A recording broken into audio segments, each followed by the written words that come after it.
ওদিকে যাও না, সামনে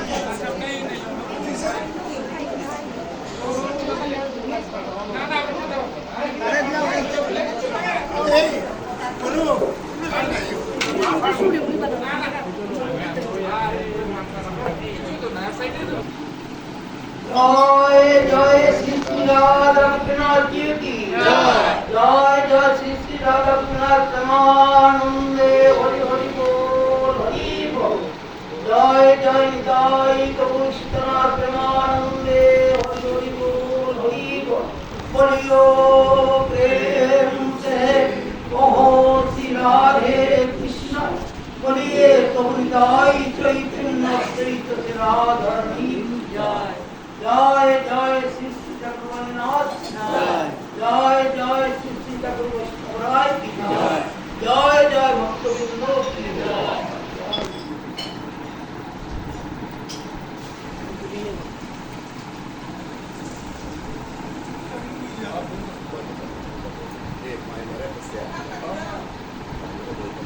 জয় শ্রী শ্রী রাধারঘুনাথ জয় গুরু। অতঃপর সবুজ বাগস্থ শ্রী শ্রী রাধা গোপীনাথ শ্রী মন্দির অঙ্গনে তখন শ্রী শ্রী ঠাকুরবাণী বংশাবতংশ প্রভুপাদ শ্রী জগদীশচন্দ্র গোস্বামী মহারাজ এর ঐকান্তিক কামনায় ঐকান্তিক আকাঙ্ক্ষায় সামাজিক দায়বদ্ধতায়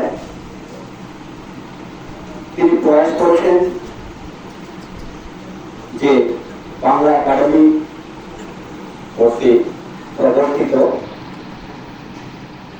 রবীন্দ্র পুরস্কার 2026 ঘোষিত বিশিষ্ট কবি প্রাবন্ধিক গবেষক শ্রীমঙ্গলের কৃতি সন্তান প্রফেসর নৃপেন্দ্রনাথ দাস মহোদয় স্যারকে সম্মাননা করা এবং সেই প্রয়াসে আজকের এই অনুষ্ঠান আমাদের পরম পূজ্যপাদ শ্রী গুরুদেবের এই আকাঙ্ক্ষার ফলে আজকের এই অনুষ্ঠানে আমরা সবাই অংশগ্রহণ করতে পেরে আমরা নিজেদেরকে ধন্য মনে করছি।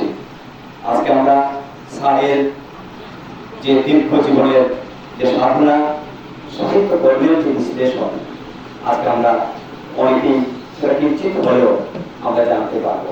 আমরা অনেকেই নিজেরা ধারণা করতে পারছি না সাহিত্য চর্চার পর আমাদের এই শিক্ষাগুরু কি অবদান, সেই অবদানের স্বীকৃতি স্বরূপ বাংলা একাডেমি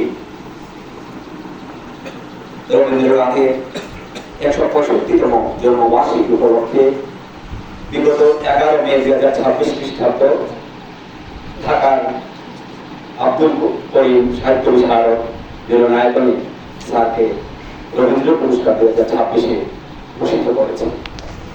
আমরা স্যারের এই প্রাপ্তিতে আমরা গর্বিত এবং আজকের এই শুরু করে আজকের এই অনুষ্ঠান গীতা পাঠের মধ্য দিয়ে শুরু করে এই গীতা পাঠ করবে অনুরাধা কিশোরীর সঙ্গে শ্রদ্ধা দাস, তনুশ্রী রায়, জয়িতা দাস এবং কৌশিসী গীতা মাঠের মধ্য দিয়ে শুরু হচ্ছে আজকের এই অনুষ্ঠান।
তস্मै শ্রী গুরুবে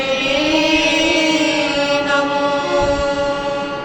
তস্मै শ্রী গুরুবে নমঃ। আরে এসো এসো ঋষিকেশ ধরার ভালো হারে। আবার বাজাও তোমার পাঞ্চজন্য সুদর্শন ধারে। এসো এসো ঋষিকেশ ধরার ভালো হারে। এসো এসো ঋষিকেশ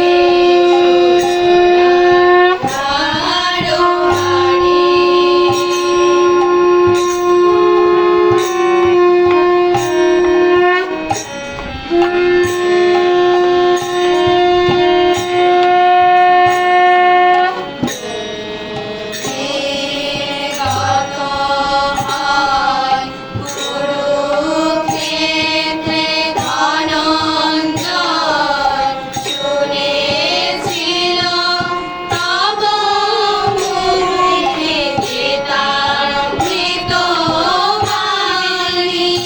কত পাপী ধাপে তরে গেল কত কথা শুনি।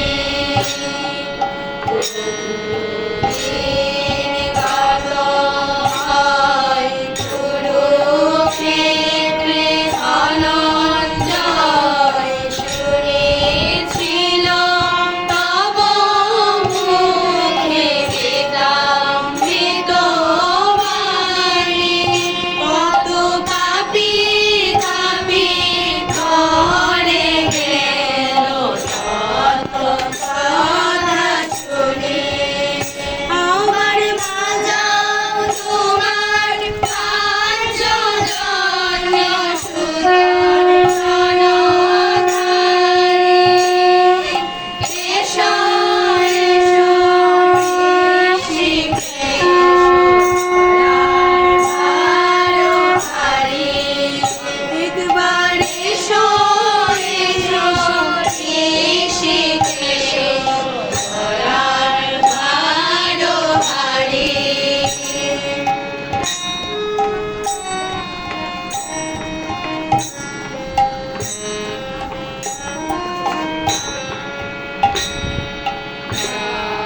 শ্রদ্ধা দাও ভক্তি দাও সেবার অনুরূপে ভালো প্রাণে। নব শক্তি গীতামৃত দিয়ে আমার নিরস্ত্রাণ সরস করো গীতামৃত দিয়ে। দাও শ্রদ্ধা দাও ভক্তি দাও সেবার অনুরূপে ভালো। ওম তৎসৎ ওম তৎসৎ ওম তৎসৎ। ওম নমঃ ভগবতে বাসুদেবায়। ওম নমঃ ভগবতে বাসুদেবায়। ওম নমঃ ভগবতে বাসুদেবায়। ওম অস্য শ্রীমদ্ভগবদ্গীতা মালা মন্ত্রস্য শ্রীভগবান বেদব্যাস ঋষি অনুষ্ঠুপ ছন্দ শ্রীকৃষ্ণ পরমাত্মা দেবতা অশুচানন্য সূচস্তং প্রজ্ঞাবাদং সুভাষসে ইতি বীজং সর্বধর্মান পরিত্যজ্য মামেকং শরণং ব্রজ ইতি শক্তি অহং তাং সর্বপাপেভ্যো মুক্ষয়িষ্যামি মা শুচ ইতি কিলকম।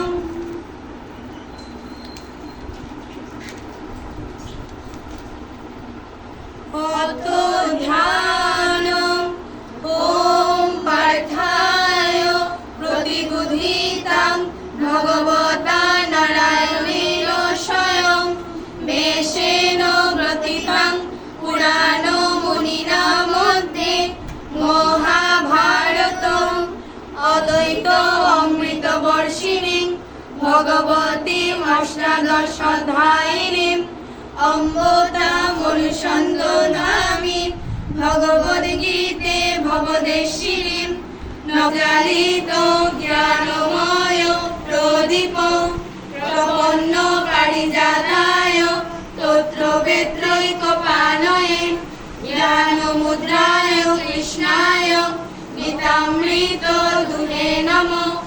সর্ব উপনিষদ গাব দুগ্ধা গোপাল নন্দন পার্থবৎস সুধীর ভুক্তা দুগ্ধং গীতামৃতং মহৎ বসুদেব সুতং দেবং কংসচাণূরমর্দনম দেবকী পরমানন্দং কৃষ্ণং বন্দে জগদ্গুরুম ভীষ্মদুর্লভা জয়দ্রথ জলা গান্ধার নীলোৎপলা শল্যগ্রাহবতী কৃপেণ বহনি কর্ণেন বেলাকুলা পরাশর্য বৎসর যমমলং গীতার্থ গঙ্গোৎপাটং নানাখ্যান ককেশরং হরিকথা সম্বোধনা বুধিতম লুকাসজ্জন ষট পदैरहरः তেপীয়মানং মুদা ভুয়াদো ভারত পঙ্কজং পরিমল প্রদংশিন শ্রেয়সে মুখং করোতি বাচালং পঙ্গুং লঙ্ঘয়তে গিরিম যৎকৃপাতমহং বন্দে পরমানন্দ মাধবম। ব্রহ্মা বরুণেন্দ্র রুদ্র মরুত স্তুন্নন্তি দিব্যৈস্তব্যৈ বেদৈ সাঙ্গ পদক্রম উপনিষদৈ গায়ন্তি যৎসামগাং জ্ঞানবস্থিত তদ্গতেন মনসা পশ্যন্তি যং যোগিনো যস্যান্तं ন বিদু সুরাসুরগণা দেবায় তস্मै নমঃ। ভগবতে বাসুদেবায় শ্রীমদ্ ভগবদ্ গীতা দ্বাদশ অধ্যায় ভক্তিযোগ।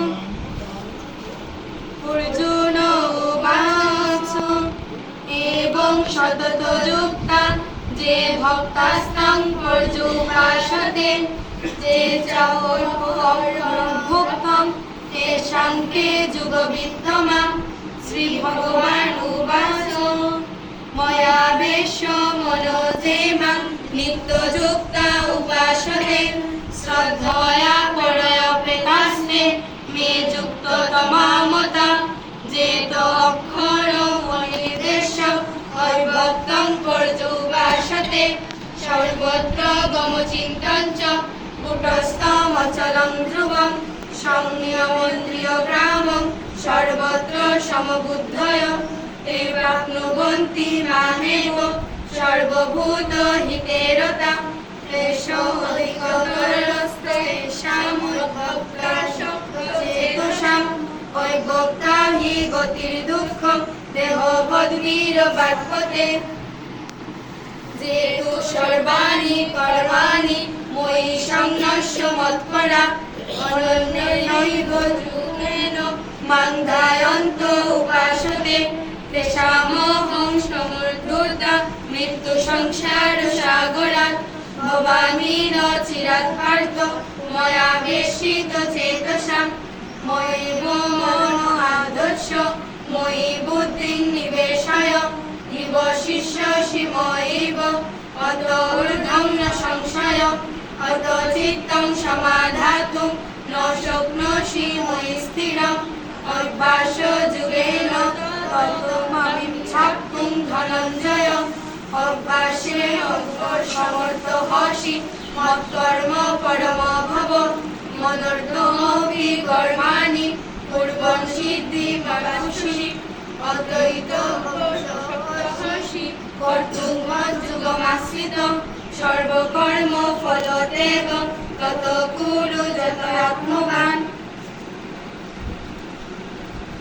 শ্রেয়ো হি জ্ঞানমভ্যাসাৎ জ্ঞানদানং বিশিষ্যতে ধ্যানাৎ কর্ম ফলতেগ গচ্ছন্তিরমঙ্গলম অদেষ্টা সর্বভূতানাং মৈত্র করুণ এব চ নির্মম নিরহংকার সমদুঃখ সুখক্ষমী সন্তুষ্ট সততং যুগি যদাত্মা দৃঢ়নিশ্চয় ময়া প্রীত মনোবুদ্ধির্য মদ্ভক্ত সমে প্রিয় যস্মান্ন দ্বিজতে লোক লোকান্ন দ্বিজতে ছজ হর্ষামর্ষ ভয় মুক্ত যশ ছমে প্রিয় অনপেক্ষ শুচির দক্ষ উদাসীন গত ব্যথ সর্বারম্ভ পরিত্যাগী যমদ্ভক্ত সমে প্রিয় জনরিষ্যতি ন দেষ্টি ন সুচতি ন কাঙ্ক্ষতি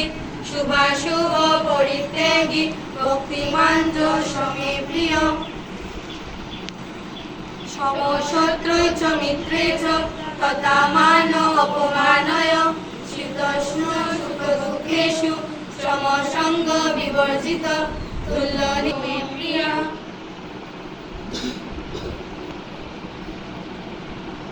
পৃথিবীর সকল প্রাণী সুখী হোক, সকলেই মঙ্গল লাভ করুক, কেউ যেন দুঃখ ভোগ না করে।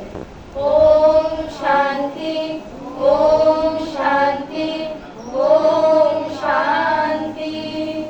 হরে কৃষ্ণ, হরে কৃষ্ণ, কৃষ্ণ কৃষ্ণ হরে হরে, হরে রাম, হরে রাম, রাম রাম হরে হরে, হরে কৃষ্ণ, হরে কৃষ্ণ, হরে রাম, হরে রাম, রাম রাম হরে হরে, হরে কৃষ্ণ, হরে কৃষ্ণ, কৃষ্ণ কৃষ্ণ হরে হরে, হরে রাম, হরে রাম, রাম রাম হরে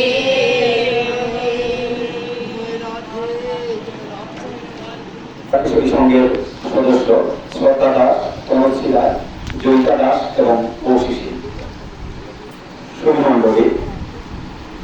আজকের সংবর্ধিত ব্যক্তিত্ব আমাদের পরম শ্রদ্ধা ভাজন স্যার, যিনি চট্টগ্রাম বিশ্ববিদ্যালয় থেকে বাংলা ভাষা ও সাহিত্যে অনার্স সহ স্নাতকোত্তর ডিগ্রি অর্জনের পর তিনি অধ্যাপনার সাথে যুক্ত হন। কিন্তু তাতে ওনার দীর্ঘ জীবনে এই সাহিত্য সাধনা, রবীন্দ্র গবেষণা ইত্যাদির জন্য তিনি রবীন্দ্র পুরস্কার 2026-এ ঘোষিত হয়েছেন। আমরা সেই কারণে অত্যন্ত কৃতজ্ঞ, আমরা এই মঙ্গলবাসী। আমার জানা মতে স্যার যে কবিতা, প্রবন্ধ, বিভিন্ন গবেষণা কর্ম, সম্পাদনা ইত্যাদি নিয়ে এ পর্যন্ত স্যারের 125টি গ্রন্থ তিনি রচনা করেছেন এবং সেই নিরলস প্রচেষ্টা স্যারের এখনো অব্যাহত আছে। ভক্তমণ্ডলী, এবারে স্বাগত বক্তব্য প্রদানের জন্য আমি অনুরোধ করছি আমাদের গুরু মহারাজের মন্ত্র শিষ্য একনিষ্ঠ ভক্ত শ্রী বিভূতিভূষণ রায় বিভু মহোদয়কে। স্বাগত বক্তব্য রাখবেন বিভূতিভূষণ রায় বিভু। জয় শ্রী গুরু। গুরু ব্রহ্মা, গুরু বিষ্ণু, গুরুদেব মহেশ্বর, গুরুবে নমঃ। শুধু ভক্তবৃন্দ এবং আজকে আমার জীবনের জন্য একটা শ্রেষ্ঠ দিন যে আজকে আমার শ্রী গুরুদেবের সান্নিধ্যে আমরা এমন একজন অতিথিকে মানে সংবর্ধনা বা আশীর্বাদ দিতে চলছে রাধা গোবিন্দের, সেটা অনেকদিন আমাদের প্রাপ্তি বলতে পারে। যাই হোক, এমন একজন ব্যক্তি আপনারা সবাই চেনেন, এই নীরেন্দ্রনাথ দাস, প্রফেসর নীরেন্দ্রনাথ দাস স্যার শুধু আমাদের শ্রীমঙ্গলের গর্ব নয়, উনি সিলেট তথা সারা বাংলাদেশের একজন গর্ব। উনি কবি, বাগ্মী এবং গীতাচার্য। আপনারা শুনলে খুশি হবেন যে আমাদের অলঙ্কা স্যারের যে উনি সম্পর্কে বলে গেছেন, আমি বেশিক্ষণ বলবো না, দুটার ভিতরে আমাদের সমস্যা শেষ করতে হবে।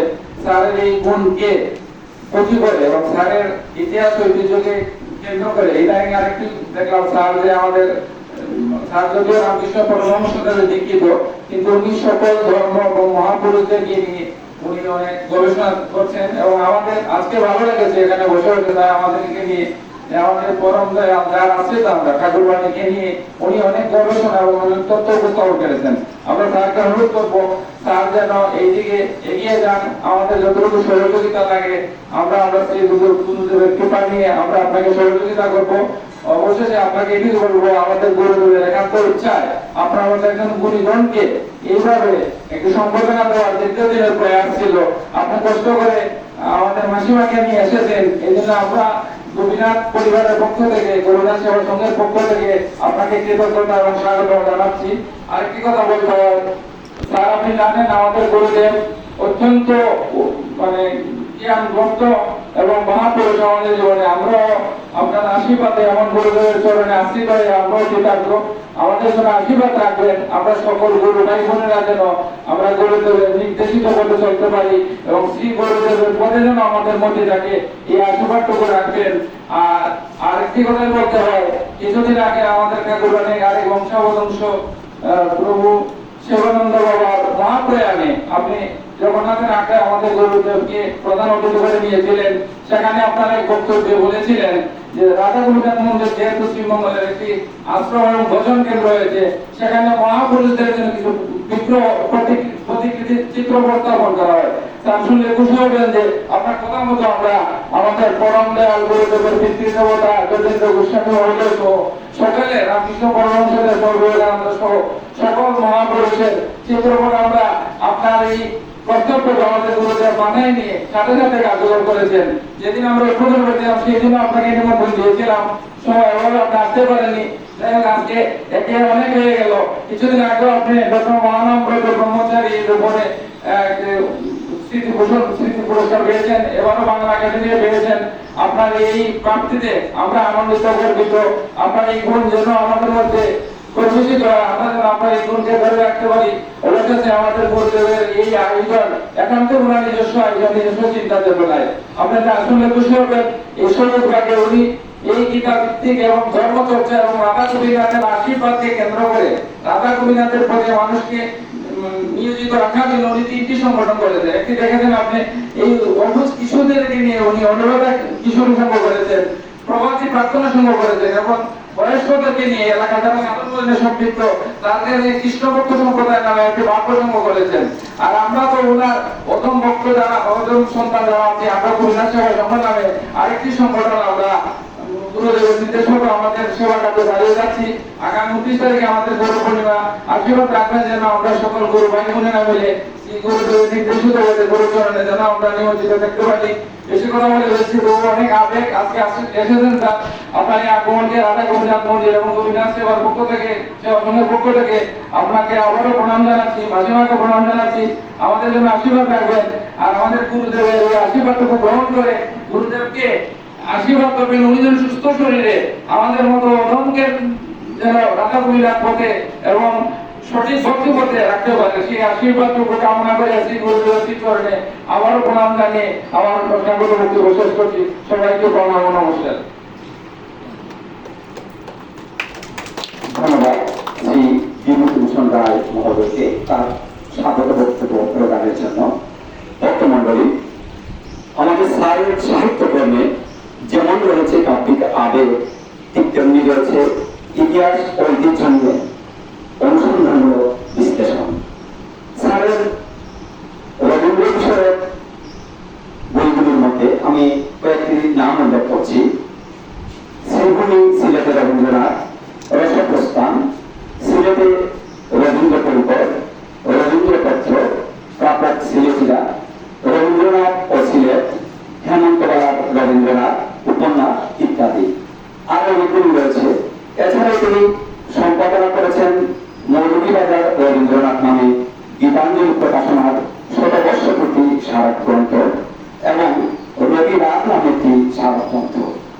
এখানে কলকাতা রেল স্টেশনে রবীন্দ্রনাথের রাত্রি যাপনের স্মৃতি ও ইতিহাস তুলে ধরা হয়েছে।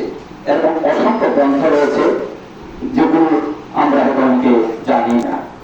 বর্তমানে এবারে আজকের এই সংবর্ধিত ব্যক্তিত্ব কবি, প্রাবন্ধিক, গবেষক এবং যিনি অসংখ্য গ্রন্থের সম্পাদনাকারী আমাদের শ্রদ্ধাভাজন শিক্ষাগুরু প্রফেসর মুকুন্দ্রনাথ দাস মহোদয়কে মালা, চন্দন ভূষিত করবেন আমাদের দশম শ্রী ঠাকুরবাণীগঞ্জ সভাংশ প্রজাত শ্রী জগদীশচন্দ্র গোস্বামী মহারাজ।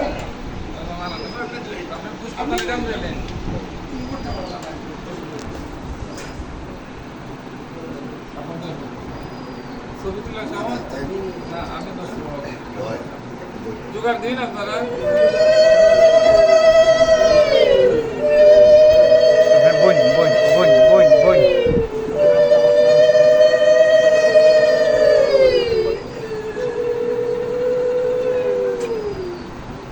জয় জয় শ্রী রাধা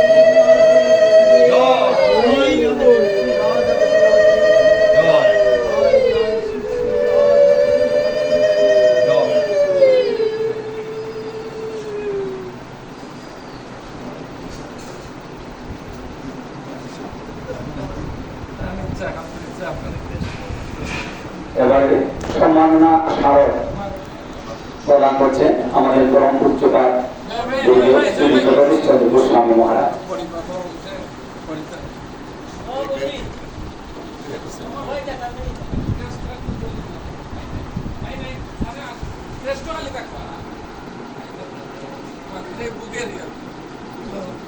আইলে বালা রেকর্ড করতে হবে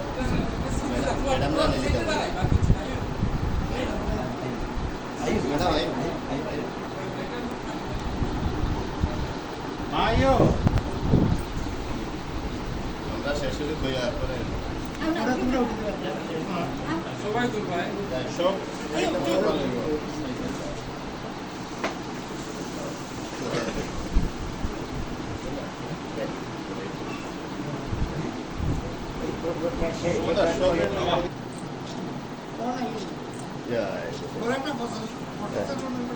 হ্যাঁ শেষ আর কে বাকি রয়েছে তারা একটু উঠাই লাও যাওগে যাওগে তোমরা একটু যা উঠে তো তার এডিশন তারা সামনে গিয়ে দাঁড়ালো এতক্ষণ দাঁড়াতে পারে যাই না যাই এ জানি না গুরু যাই উঠে যান কি একসাথে।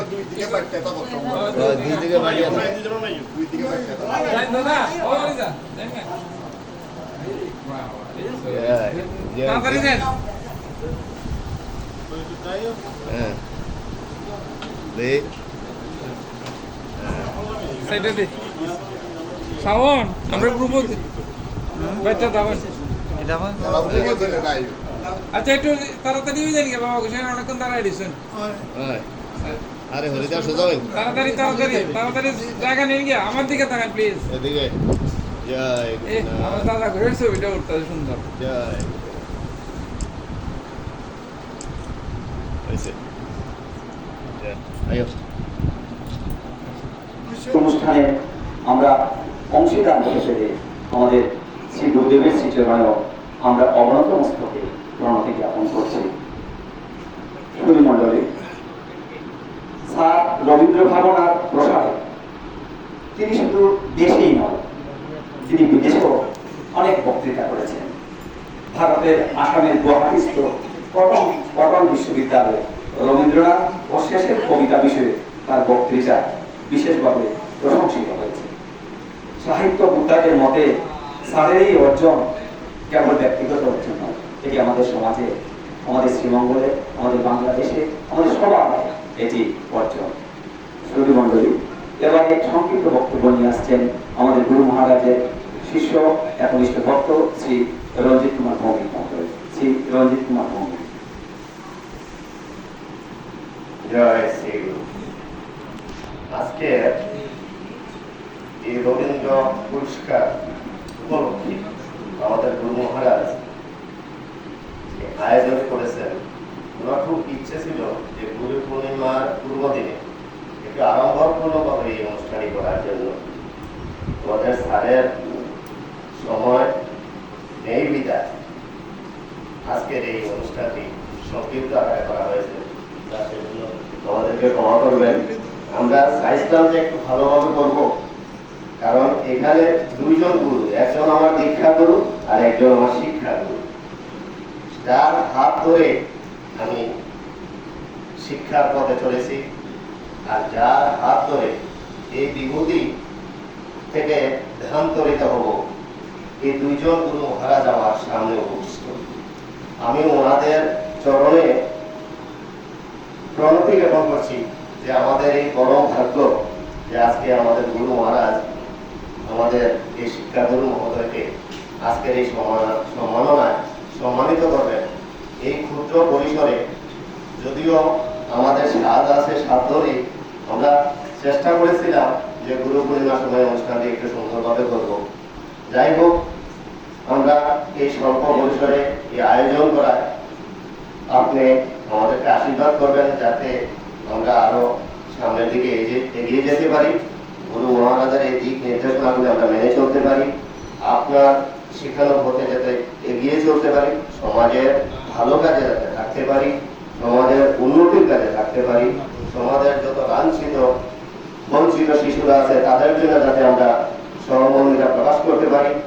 এবং এবার শুনলে খুশি হবেন যে আমাদের গুরু পূর্ণিমা উপলক্ষে গুরু মহারাজ দুটি অনুষ্ঠানের আয়োজন করেছেন শিশু নারায়ণদের এবং যারা ছাত্র আছে তাদেরকে শিক্ষামূলক দুইটা অনুষ্ঠান, একটা হলো কুইজ প্রতিযোগিতা আর একটা হলো আপনার সঙ্গীত প্রতিযোগিতা। এই দুইটা জিনিস রেখেছেন। আস্তে আস্তে আমরা চেষ্টা করতেছি যে আমাদের এই যুব সমাজকে নিয়ে আমরা সামনের দিকে আরো সমাজ সচেতনমূলক অনুষ্ঠান করার জন্য সেজন্য আশীর্বাদ করবেন স্যার। আমি আমার এই বক্তব্য এখানে শেষ করছি। জয় গুরু মহারাজের জয়, জয় আমার শিক্ষা গুরু, প্রণাম। ধন্যবাদ শ্রী রঞ্জিত মাধ্যমিক মহোদয়কে। স্যারের রবীন্দ্র গবেষণা অন্যতম গুরুত্বপূর্ণ কাজ হল সিলেট অঞ্চলের ব্যক্তিদের কাছে পাঠানো বিশ্বকবি রবীন্দ্রনাথ ঠাকুরের চিঠিপত্র সংগ্রহ। এই বিষয়ে স্যারের মাধ্যমে যতটুকু জেনেছি যে সিলেটের মানুষের কাছে পাঠানো রবীন্দ্রনাথের প্রায় 30টি চিঠি তিনি সংগ্রহ করেছেন। বিশাল একটি কাজ, যার পেছনে রয়েছে স্যারের কয়েক দশকের নিরলস অনুসন্ধান। সাহিত্য ঐতিহ্যের প্রতি গভীর দায়বোধ থেকে তিনি এই গবেষণায় আত্মনিয়োগ করেছেন।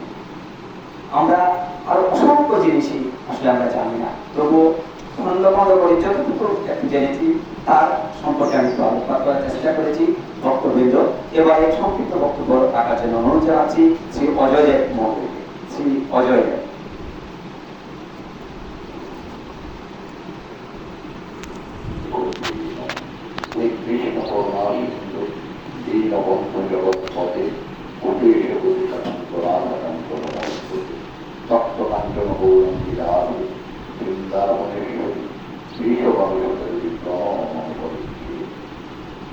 আজকে এই মহতি আয়োজনে আমি আমার রাষ্ট্র সৎসঙ্গের প্রান্তর শ্রী ঠাকুর অনুভূতন্ত্রের আপরিচরণ মহতি সমাধি জ্ঞাপন করছি, মহতি জ্ঞাপন করছি ঠাকুর মানে রাঙার শ্রীকরণে। আমি পুরো মহতি জ্ঞাপন করছি রাধা গোপীনাথের রাঙার শ্রীকরণে। আমি প্রণাম নিবেদন করছি। আমি তাকে গৌরবান্বিত। আমরা এটা পারি না, আমরা গৌরবের প্রতিষ্ঠা করতে উচিত ছিল, এটা আমাদের করা। এই গৌরবের করা আপনার সমাজের হবে না। আমার কোম্পানি যথেষ্ট আছে, কিন্তু আমার দুর্ভাগ্য যে আমরা ওনাকে সংগঠন করতে পারি না। ওরা এই যে সাহিত্য সম্পর্কে ওনার অগাধ জ্ঞান, ধর্ম সম্পর্কে ওনার অগাধ জ্ঞান, এটা অনেকেই জানে না। আমি প্রায় 2.5 বছর যাবৎ একটু বাইরের পর শারীরিক অসুস্থতার জন্য আগে একসাথে অনেক জায়গায় মিটিং হয়ে গেছি। উনি সনাতন ধর্ম সম্পর্কে রবীন্দ্র সাহিত্যের উপর যে মননশীল গবেষণা, রবীন্দ্র সাহিত্যের উপর যে চিন্তাশীল বিশ্লেষণ, তার ফলস্বরূপ বিগত 11 মে 2026 খ্রিস্টাব্দ ঢাকার আব্দুল করিম সাহিত্য বিশারদ মিলনায়তনে স্যারকে বক্তব্য রাখার জন্য বিনীত অনুরোধ জানাচ্ছি।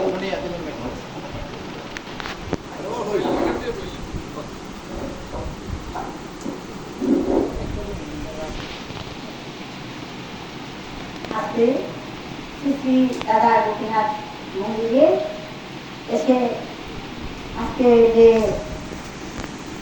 গুরুদেব ওনাকে আমি প্রণাম জানাই এবং আজকে ওনার যে মন্ত্র শিষ্য যারা আছে এবং আমাদের যে ছোট্ট ছোট্ট সুনামণীরা আছে তাদের সবাইকে আমি প্রণাম নমস্কার এবং শ্রদ্ধা জানাচ্ছি।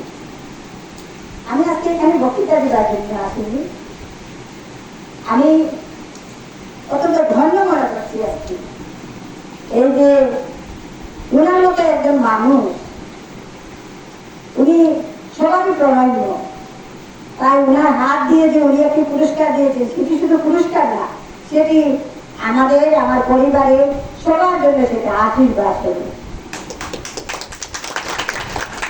তারপরেও এই যে ওনার যে শিষ্যরা এই যে ছোট্ট, ওরা বারে বারে বলছে যে এটা ছোট্ট, এটা ছোট না, আসলে এটা ছোট বলার কোনো প্রশ্ন না।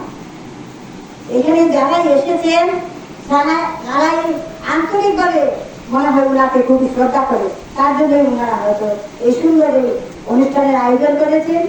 এবং আমাদের প্রজন্ম যে গুরুদেব আছেন ওনার ডাকে যে ওরা সাড়া দিয়ে এই সুন্দর অনুষ্ঠানটি করেছে, তার জন্য আমরা ওনার কাছে ঋণী হয়ে রইলাম। আমি এবং আমার পরিবারের সবাই ওনার কাছে কিন্তু ঋণী হয়ে রইলাম। আমি এখানে আর কিছু বলবো না। এখানে গুরুদেব এবং ওনার শিষ্য যারা আছে, ওনার শিষ্যরা প্রায়ই হয়তো ওনার ছাত্রই, উনি ওনার ছাত্রদের যে থেকে দেখেন আমি দেখেছি, কোনো সময় ওদেরকে কিন্তু ছোট করে দেখেন না, ওদেরকে তোলার জন্য উনি খুব চেষ্টা করেন না, তবে সবসময় ওদেরকে বলেন এই পথে চলো সেই পথে চলো। অনেকের কিন্তু হিংসা থাকে, কিন্তু আমি দেখিনি ওনার মধ্যে সেইটুকু আছে বলে। সবসময় আমি দেখেছি ওনার সাথে যারা গিয়েছি ওদেরকে তুলে ধরার উপরে উঠানোর জন্য উনি কিন্তু অনেক চেষ্টা করেন। সেইটি উনি শিখেছেন কার কাছ থেকে জানেন? উনি প্রায় ভাষায় গল্প করেন। নিকুঞ্জ বিহারী বিশ্ববিদ্যালয় ছিলেন, ওনার কাছ থেকে সেটি শিখেছেন যে যেখানে যাবেন যার যে যোগ্যতা আছে সেটাকে তুলে ধরবেন। আমি আর কিছু বলবো না। শ্রী দাদা গোপীনাথের এবং ঠাকুরদানির আশীর্বাদ সবার উপর বর্ষিত হোক এই প্রার্থনা জানাই এবং গুরুদেবকে আবারও প্রণাম জানিয়ে আমি আমার সংক্ষিপ্ত বক্তব্য এখানে শেষ করছি। সবাইকে আবার নমস্কার। মন্ডলী, এবারে আজকে আমাদের সংবর্ধিত ব্যক্তিত্ব, বিশিষ্ট কবি, প্রাবন্ধিক, গবেষক এবং যিনি অসংখ্য গ্রন্থের সম্পাদনা করেছেন, আজকে যাকে আমরা অত্যন্ত কৃতার্থ কবি প্রফেসর নীতেন্দ্র লাল দাস স্যারকে বক্তব্য এবং অনুভূতি প্রকাশ করার জন্য বিনীত অনুরোধ জানাচ্ছি।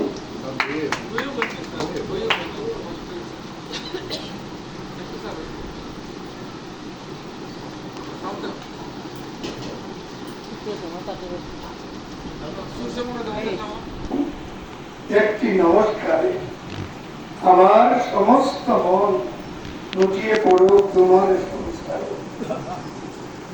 রাজা গোপীনাথের এই পবিত্র অঙ্গন করে আমরা জীবিত হয়েছি, এটা আমাদের সৌভাগ্য। তার আশীর্বাদ আমার মতো তুচ্ছ লোককে এই গোপীনাথ মন্দিরে বারান্দা থেকে এই যে সম্মান আপনারা দিলেন, এটা শুট করার মতো কোন রকম যোগ্যতা আমার নাই। আমার জীবন ধন্য হয়ে গেল। আমি বিখ্যাত কিছু না। আমি বড় হয়েছি বিহারী গোস্বামীজির চরণ তলে, তার আদর্শ মনে প্রাণে ধারণ করেছি। আমরা একবিজনের শুনতাম, তো তার তিনটি আদর্শ আমি চেষ্টা করি আমার জীবনে রক্ষা করি। ভালো কাজে যেই আহ্বান করুন, যে মত পথেই হোক, আমি সেখানে চাই। গোসাইদার শিক্ষা কোনোভাবে কারো নিন্দা না করা, এটা তার শিক্ষা। কোনো জায়গায় গেলে তো রাজভোগ পাওয়া যায়, কোনো জায়গায় কিচ্ছুই নেই। দুটাকে তুল্যবিরুদ্ধ করা, বিরক্ত না হওয়া। আমার বাঙালিতে একটা স্বভাব আছে যে কেউ কিছু করলে তবে তুমি একটা কিছু লিখলে আমরা দেখা দেখলে হয়েছে একটু ভালো করতে পারতে, মানে পুরো প্রশ্নটা দেয় না।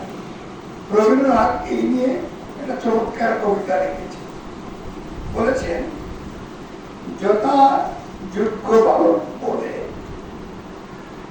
হয়ে আরো ভালো কোন স্বর্গ করি তুমি করে থাকো আনো।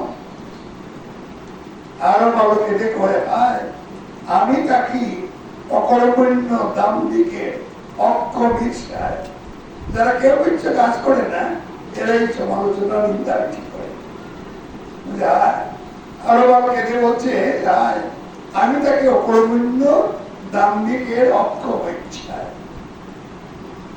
তো আমি মনে করি আজকে যে রবীন্দ্রনাথের কৃপা হয়েছে এটা আমার জন্য না, এই যে পুরস্কার দিতাম না, আরো পুরস্কার দিয়েছি। ঢাকা বিশ্ববিদ্যালয়ে এর আগের বছর আমি স্বর্ণপদক পেয়েছি মহানপদক মহানদের ঘোষণা করার জন্য। ঢাকা বিশ্ববিদ্যালয়ের বিসি একটা মানপত্র দিয়েছে, সোনার পদকও দিয়েছে। তো এইগুলি প্রচারের কোনো ব্যাপার না, যে একটা কাজ করলে কাজের একটা স্বীকৃতি পাওয়া যায়। যে বিখ্যাত চিত্রকর আছেন দিয়েছে তিনি বলতেন যে আমার বিরুদ্ধে যত তুমি করো না কেন এই অভিযোগ কেউ করতে পারবে না যে আমি কাজ করি। আমিও চেষ্টা করি সারাদিন কাজ করতে, তো দিনে কমপক্ষে 8 ঘন্টা আমি লেখাপড়া করি। আমি তো ছাত্র না, এখনকার ছাত্র করতে পারি না। আমাকে রাস্তা দিয়ে গেলে দেখতাম সন্ধ্যার পরিবার বাড়ি থেকে বাচ্চাদের পড়াশোনা এখন তার সুবিধা। তো আমি যেটা বলতে চাই এটা হচ্ছে ঠাকুর বাড়ির দুইটা কথা আমি বলি। যে ঠাকুর বাড়ির একজন বন্ধু ছিলেন, এর নাম ছিল মর্তজালি। মর্তজালি ভালো গায়ক ছিলেন, নিজে কবিতা লিখতেন। তো ঠাকুর বলতেন আয় ভাই মর্তজালি তোর সাথে বলবি তাই, এরকম অসম্ভবতায় ছিল। তিনি কোরআন শরীফও পাঠ করতেন। তখন লোকজনরা বলতো যে আপনি কোরআন শরীফ পড়েনি কেন? তখন ঠাকুর বাড়ি বলতেন ঈশ্বরের আশীর্বাদ যে বাক্যে মিশ্রিত সেই বাক্য উচ্চারণে হয় কি গণিত। আরেকটা কথা তার চমৎকার, তার সকলেই মনে রাখবো, মোরান কথা শুনে কাজ নাই, হরিভক্তি কুলিরের মুখে চাই। আমি কুলির মধ্যে অহংকার করে বলছে ঠাকুর বাড়ির বাড়িটা খুব চমৎকার। এটা আমি জায়গায় জায়গায় বলি যে মোরান কথা শুনে কাজ নাই, হরিভক্তি কুলিরের মুখে চাই। এখন যে রাজা গোপীনাথ এই সম্পর্কে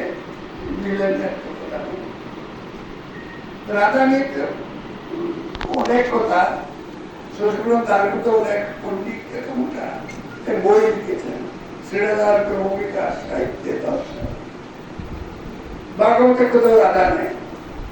হ্যাঁ, কিন্তু আমরা রাজা বলছি, এর ব্যাখ্যা আছে। কুষাণপাদের একটা দিগদর্শনী বলে একটা গ্রন্থ আছে, প্রাপ্ত হয়, দা অর্থ আছে অনুরাগ, ভগবানের প্রতি অনুরাগ প্রাপ্ত হওয়ার নামই হচ্ছে রাধা। আর গোপীনাথ হচ্ছে গোপীদের না। গোপী মানে কি? যে গোপনে বর্ণনা করে, গোপী মানে বর্ণনা করে না। গোপী মানে বিশেষ জাতি না, সম্প্রদায় না, দেখায় না। এখন দেখে রাস্তাঘাটে জপের মালা আদা দিয়ে ঘুরে বেড়ায় মানুষে, সে জপটা করে না, কিন্তু মালাটা দেখায়, এটা হচ্ছে প্রদর্শন। তো এইটা করা যাবে না। মানে আমরা যখন কোনো দান করি খুব অহংকার করি, কিন্তু দানের নিয়ম আছে যে ডানাতে দান করলে যেন বাম হাত কখন না যাবে। আমাদের শাস্ত্রকে বোঝার কথা আছে যে বাতাস সব কিছুকে উড়িয়ে নিয়ে যায়, পা এত বড় তাকে মুড়িয়ে ফেলে, তুলা এত পাতলা তাকে উড়িয়ে নিয়ে যায়, কিন্তু যাত্রাকারীকে নেয় না। যদি বাচ্চাদের কাছে কিছু চেয়ে ফেলে এইরকম বলছে। আমরা বারবার আমি একটু বলছি কেন আসলে বাড়ি আপনার জন্য, কারণ আমার এই জিনিসগুলো পাওয়ার কোনো যোগ্যতা নেই। আমি মনে করি আমার গোসাই তার আশীর্বাদে সেটা তারই বংশধারায়নি কৃষ্ণানী আমার পূজ্য ব্যক্তি। তো আমার মনে আছে যে গোসাই তার ঘটনা একটা বলবো। তো ভাগবতের পাশে ভাগবত শব্দের মধ্যে তার সমস্ত বলা আছে। প্রথম শব্দ হচ্ছে ভয়াকার, এর মানে হলো বাতি সর্বশাস্ত্রে, বাতি মানে উচ্চরিত ভাগবতের বাক বোঝা গেল আলো দান করে। বাতি সর্বশাস্ত্রে, সব শাস্ত্রের আলো এসে এই গ্রন্থে পড়েছে। এরপর হচ্ছে গমাতে গতির দেশ অলৌকিক। এই গ্রন্থ আমাদেরকে অলৌকিক জগতে নিয়ে যায়, লৌকিক জগতের তুচ্ছতায় রাখতে চায় না। তারপর হচ্ছে মানে হচ্ছে বলিষ্ঠ সর্বশাস্ত্রানা, সব শাস্ত্রের মধ্যে এটি হচ্ছে বলিষ্ঠ। কেন আমি প্রতিবাদ করে আমাকে কেউ এটা বলে আমার বলিষ্ঠ, এর মানে হচ্ছে বলিষ্ঠ বলার কারণ হচ্ছে আমাদের যত গ্রন্থ আছে সবগুলো গ্রন্থ ঋষিরা সাধনা করে তপস্যা করে জেনেছেন, তারপরে লিখেছে, তপস্যার দ্বারা প্রাপ্ত। আর ভাগবত হচ্ছে করুণার দ্বারা প্রাপ্ত। মনে করেন আপনার বাড়িতে একটা আম গাছ আছে, আম গাছে আমটা পাকছে, সুপক্ষ ফল মাটিতে পড়েছে, ওইটা কে আপনি দেখলেন যে না এটা খুব মিষ্টি।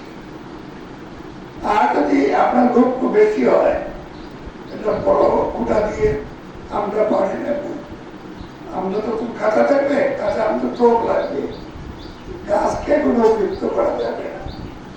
এই জন্য আমরা ভগবান কৃপা করে একটা নিগম কল্পতরুর নির্গমিত ফল, নিগম মানে হচ্ছে বেদ, বেদ নামক কল্পতরু।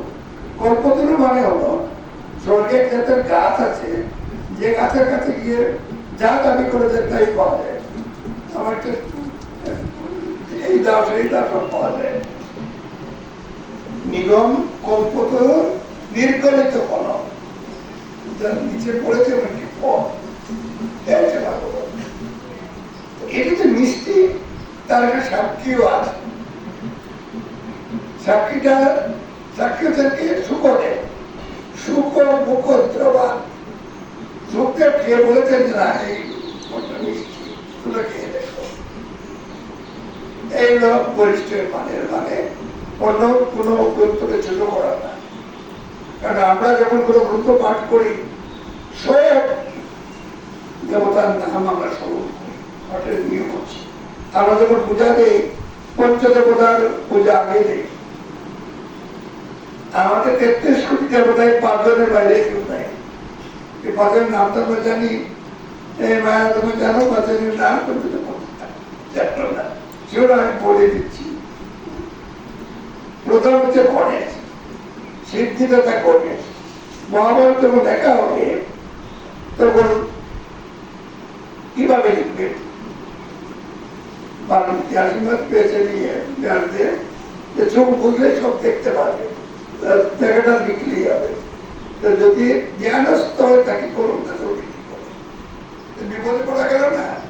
মহাভারত একবার আগেই চলছে, প্রতিষ্ঠা হয়েছে, তখন স্বয়ং সরস্বতী এসে বললেন যে একটা কাজ করতে ওরা গণেশকে ডেকে নিয়ে আসো, গণেশ যত দ্রুত লিখতে পারে আর কেউ পারে না, আর আমি একটা ভিন্ন জাতের কলম দিচ্ছি, এর নাম হচ্ছে লেখনি বর্ণরূচনম।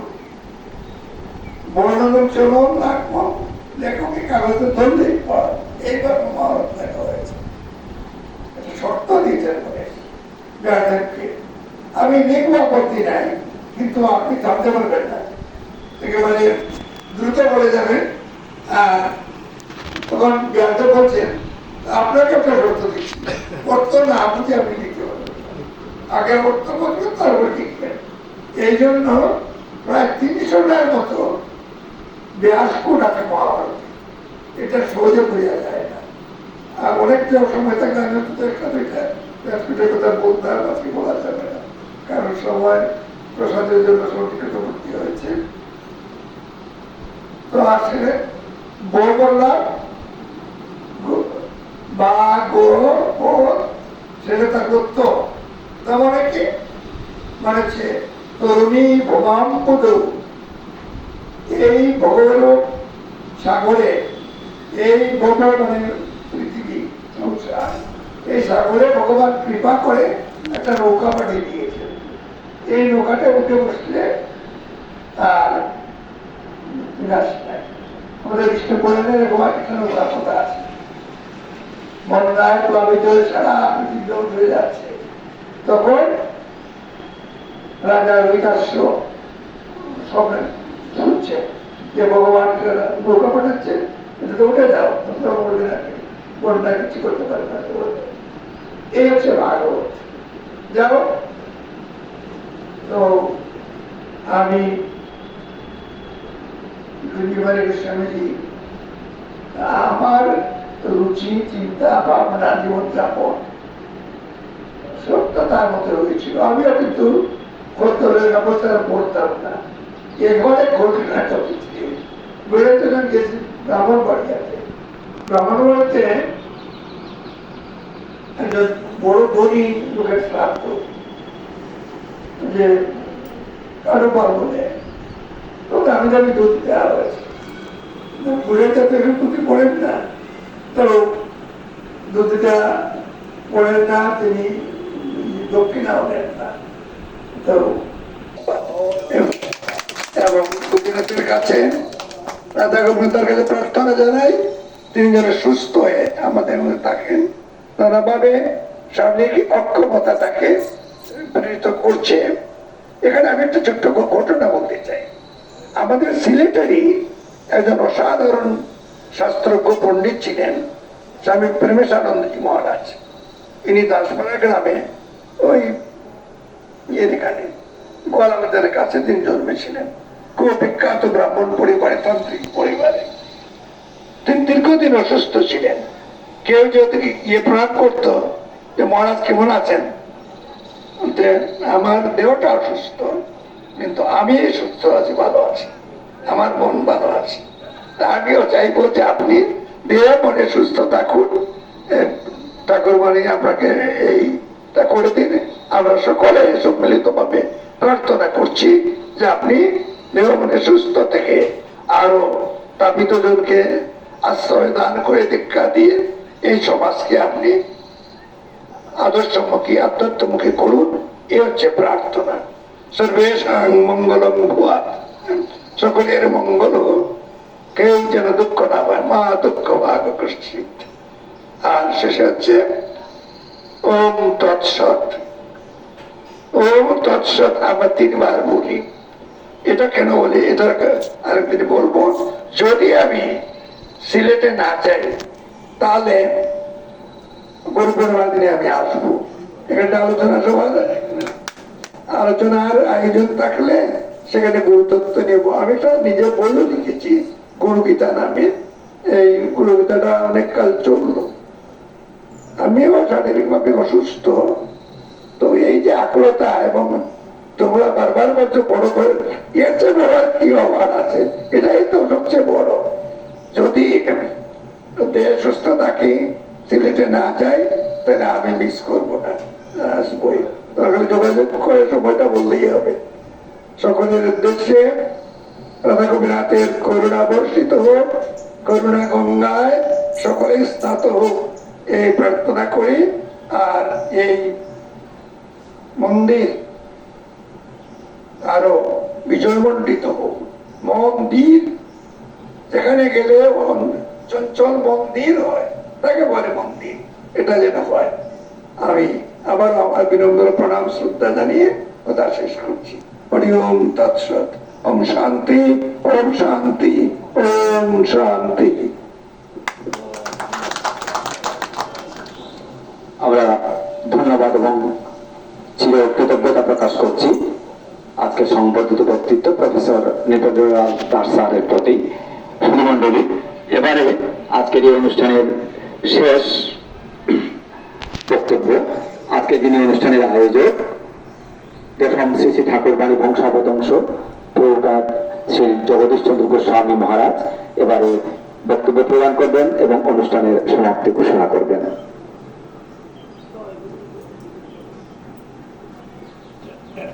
জয় গুরু, জয় গুরু, জয় গুরু। ওম গুরুবে গৌরচন্দ্রায় রাধিকায় তদালয়ে কৃষ্ণায় কৃষ্ণ ভক্তায় তদ্ভক্তায় নমো নমো। হে কৃষ্ণ করুণা সিন্ধু দীনবন্ধু জগৎপতে গোপেশ গোপিকাকান্ত রাধাকান্ত নমস্তুতে। মুখং করোতি বাচালং পঙ্গুং লঙ্ঘয়তে গিরিম যৎকৃপাতমহং বন্দে পরমানন্দ মাধবম। রাধিকা শরদ ইন্দু নিন্দি মুখ মণ্ডলী কুন্তলে বিচিত্র বেণী চম্পক পুষ্প শুভনী নীলপট্টয়ঙ্গে শুভে তাহে আদয়রণী বন্দে শ্রীপাদ পদ্ম বৃষভানু নন্দিনী। জয় রাধে, জয় রাধে, জয় রাধে, জয় ঠাকুরবাণী, জয় ঠাকুরবাণী, জয় ঠাকুরবাণী, জয় জয়। প্রেমোন্মাদং সদানন্দং সংকীর্তন পরায়ণং আর্যশীলং দ্বিজশ্রেষ্ঠং বলিনাথ নমাম্যহম। জয় রাধা গোপীনাথ, শ্রী রাধা গোপীনাথ। আজ একটি স্মরণীয় দিন, পবিত্র মুহূর্ত। শ্রী গোপীনাথ অঙ্গনে, গোপীনাথ মন্দিরে আজ আমরা এই সমস্ত ভক্তবৃন্দ সব মিলে যাকে আমাদের মধ্যে পেয়েছি তার সম্বন্ধে আপনারা অবগত হয়েছেন ইতিমধ্যে। তার কথা বলতে বলতে শেষ করা যাবে না, তাই সময় কম, সেদিকে যাচ্ছি না। শুধু এইটুকুই বলতেছি, তিনি আমার দাদা অধ্যাপক নৃপেন্দ্রলাল দাস। তিনি যত রকমের গুণ আছে সমস্ত গুণের অধিকার, সমস্ত গুণের আধার। তিনি সমস্ত গুণের সাগর, অফুরন্ত, তার মাঝে বিরাজ করছে। সর্বশ্রেষ্ঠ যেটি, সমস্ত জ্ঞান, সমস্ত কর্মের যে পরিসমাপ্তি, সেটি হচ্ছে ভক্তিতে, ভগবানের প্রতি নিবিষ্ট মন হতে। তাই সমস্ত জ্ঞান লাভ করে যেটি শেষ জ্ঞান লাভ করা হয় সেটি হচ্ছে ঈশ্বর পরম কৃষ্ণ সচ্চিদানন্দ বিগ্রহ অনাদি রাদি গোবিন্দ সর্বকারণ কারণম। এইভাবে সেই যে সাগর, গুণের সাগর, ব্যক্তিত্বের সাগর, আনন্দের সাগর, শ্রুতির সাগর, তিনি সেই যে জ্ঞানটি লাভ করেছেন শেষ জ্ঞান, যার দ্বারা তার মধ্যে প্রেম ভক্তির উদয় হয়েছে, ভক্তির উদয় হয়েছে, সেটা বলার অনেক কিছু, কিন্তু সময় নেই অনেকেরই, আমার সময় হয়ে গিয়েছে প্রসাদ পাওয়া, তাই সেদিকে আমি যাচ্ছি না। একটি ঘটনা আমি বলছি, ওই যেটি আমার বিভু বলেছে কিছু, আমার মুখে একটু বলার ইচ্ছা পোষণ করছি। শিবানন্দ বাবার তখন তিনি তখন ছোট্ট করে একটা সুখ সভার আয়োজন করা হয় এই জগন্নাথ দেবের মন্দির প্রাঙ্গণে। সেখানে আমি গিয়েছিলাম, ওরা আহ্বান করেছিলেন। সেখানে তো শিবানন্দ বাবা সম্বন্ধে সবাই বলেছে, সেটি তো বলার কথা, কারণ একদিন উনার সম্বন্ধে বলা। আমিও বলেছি, আমার দাদা যখন বলছেন অনেক কথা, ওনার তো বলতে বলতে শেষ করার নেই, বলছেন, কিন্তু তার মধ্যে হঠাৎ একটি কথা বললেন, যে কথাটি আমার মর্ম স্পষ্ট করে এবং অভিভূত হয়ে যায়। কথার ভাগে তিনি বললেন যে আমার ইচ্ছা এই গোপীনাথ মন্দির, সবুজবাগের গোপীনাথ মন্দিরে শিবানন্দ বাবা সহ আরো যারা মহাপুরুষ আছেন তাদের যদি কিছু চিত্রপট লাগানো যায় তাদের বাণী সহ, তাহলে খুব ভালো হয়। আমি সেটি শুনে ভাবলাম যে এই মহৎ, যিনি সমস্ত কিছু রাধার, সেই ব্যক্তিত্ব যা বলে শেষ করা যায় না, বাইরে দেখে যাকে চেনা যায় না, তিনি যে এত বড় ভক্ত, এখানে জগন্নাথের কাছে থেকেও সেই হামের জগন্নাথ গোপীনাথের কথা তিনি স্মরণ করেছেন, এবং গোপীনাথ মন্দির যে সৌন্দর্য বৃদ্ধির জন্য এই ভক্তরা যাতে সবাই গোপীনাথকে দেখে আর ভক্তদের দেখে, মহাপুরুষদের দেখে ধন্য হয়, সেই বাসনা তার মনে জেগেছে। এখানে একটি অলৌকিক ঘটনা হলো, কিছুদিন ধরে, ইতিপূর্বে কিছুদিন ধরে আমার মনে মনে সেটি ছিল, কিন্তু আমি মনে হচ্ছে আবার সাহস পাচ্ছি না কিভাবে কি করবো না করবো। মনে মনে ছিল এইভাবে মহাপুরুষদের একটি ইয়ে তৈরি করবো। উনি যখন এই কথাটি বললেন আমার মনটা যেন উৎফুল্ল হয়ে উঠলো, আমি সাহস পেয়ে গেল। আমি সঙ্গে সঙ্গে উঠি বললাম যে আপনি জানলেন কিভাবে? এটি তো আমার মনে আছিল।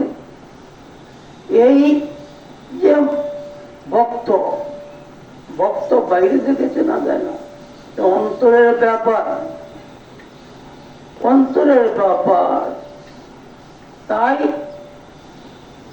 তার কথা মতো আমরা যতটুকু সম্ভব তার সঙ্গে যোগাযোগ করা সম্ভব হয়তো পাওয়া যায়। আমি এই মহাপুরুষদের বাণী সম্বলিত কিছু চিত্রপট গোপীনাথ মন্দিরে রেখেছি, এখানে ছবি আছেন, যতজন পেরেছি দিয়েছি।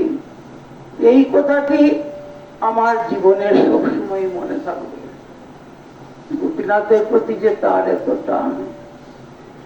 তাই আজ এই গোপীনাথের সামনে তাহার অগাধ পাণ্ডিত্যের, অগাধ কবিত্বের, কৃষ্ণ তত্ত্বাবেত্তা, যিনি ভাগবত তত্ত্বাবেত্তা, যিনি গীতা তত্ত্ববেত্তা, সমস্ত কিছুর তত্ত্ববেত্তা, যিনি গুরু সম, তাকে গোপীনাথের সামনে আমরা গোপীনাথের আশীর্বাদীয় সংবর্ধনা দিতে পেরে আমরা সবাই, আপনারা সহ আমিও নিজেকে ধন্য মনে করছি। কারণ শাস্ত্র সিদ্ধান্ত বা শাস্ত্র বলছেন মহৎ মর্যাদা দিতে হয়, গুণীজনের গুণগান কীর্তন করতে হয়, সেটি ধর্মের অঙ্গ। কারণ ভগবান নিজেই এই ভক্তের গুণীজনের মাধ্যমে তার কথাটি বলান।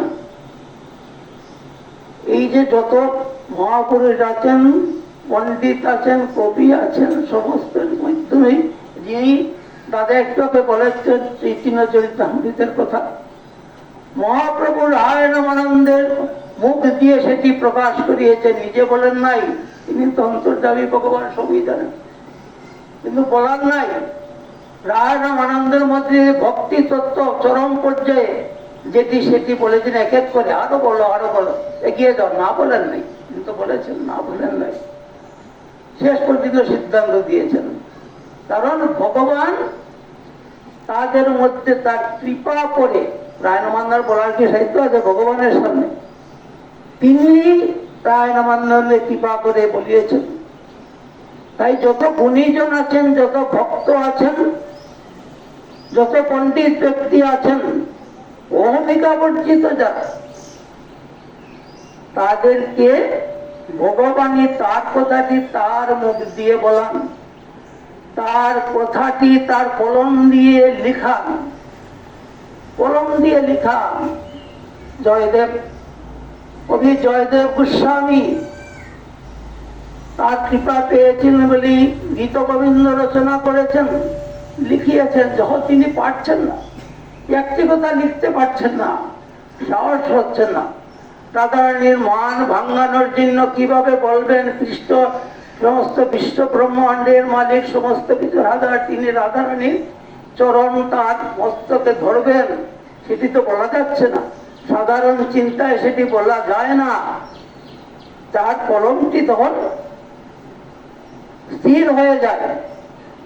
তিনি ভাবতে ভাবতে কি করছেন, ভাবতে ভাবতে কলমাটার খাতাটি যেখানে লিখছেন সেই গ্রন্থটি রেখে তিনি গিয়েছেন স্নানে গিয়েছেন।